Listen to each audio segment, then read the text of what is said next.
surat rahasia Soedisman dan rapat gelap PKI yang terbongkar. Begitulah cerita yang akan diulas dalam video ini. Seperti apa ceritanya? Simak video ini. Soegiarso Suroyo dalam buku, Siapa Menabur Angin Akan Menuai Badai, G30 SPKI dan Peran Bung Karno, yang disusunnya menceritakan menjelang meletus gerakan 30 September pada awal Oktober tahun 1965.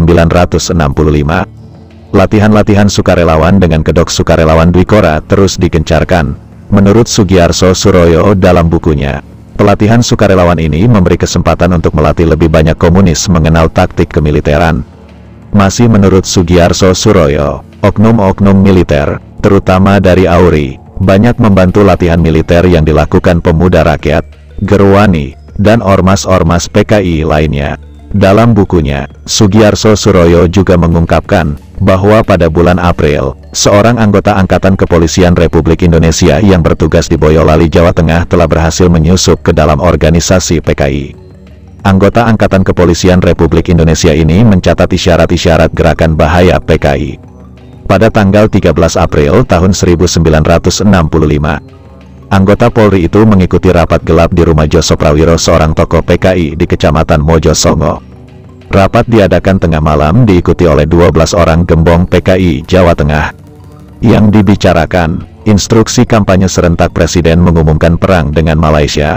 Dalam rapat itu terungkap instruksi CCPKI kepada anggota-anggota seluruh Indonesia agar melancarkan gerakan pada saat-saat gawat nanti. Yakni ketika seluruh angkatan bersenjata sedang berperang lawan musuh PKI akan melancarkan aksi dari dalam. Di samping itu, seluruh anggota PKI diinstruksikan melancarkan aksi-aksi pemecatan dan kekacauan di segala bidang. Tapi hasil rapat itu oleh anggota Polri tersebut tidak diteruskan ke atas dengan lengkap. Anggota Polri itu takut disemprot sebagai komunistofobi.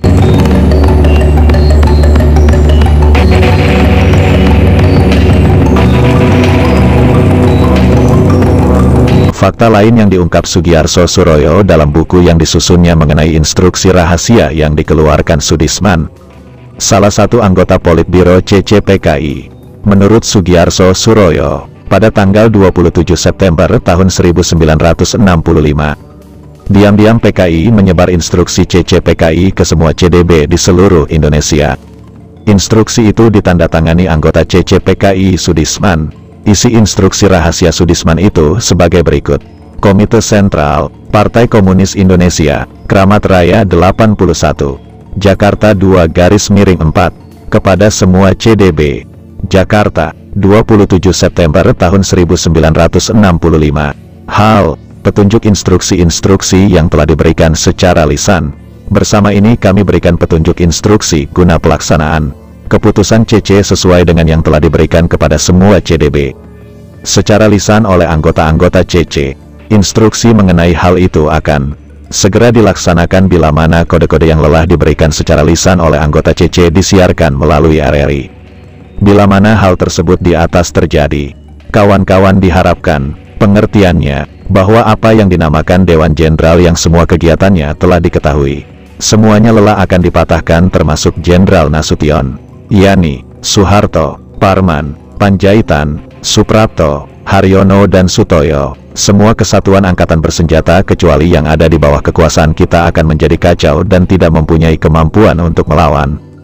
Semua kesatuan yang setia kepada kita akan menguasai Istana Merdeka dan RRI untuk mengamankan pemimpin besar revolusi Bung Karno dan memberikan kesempatan kepada beliau untuk menerangkan kepada rakyat serta seluruh angkatan bersenjata bahwa revolusi kita telah dapat diselamatkan. Kawan Nyoto akan selalu mendampingi Bung Karno dan akan bertindak sebagai penghubung, sehingga gerakan menyelamatkan revolusi kita dapat diselamatkan, untuk membuat agar semua kesatuan angkatan bersenjata yang tidak setia kepada kita akan berada dalam keadaan kacau balau.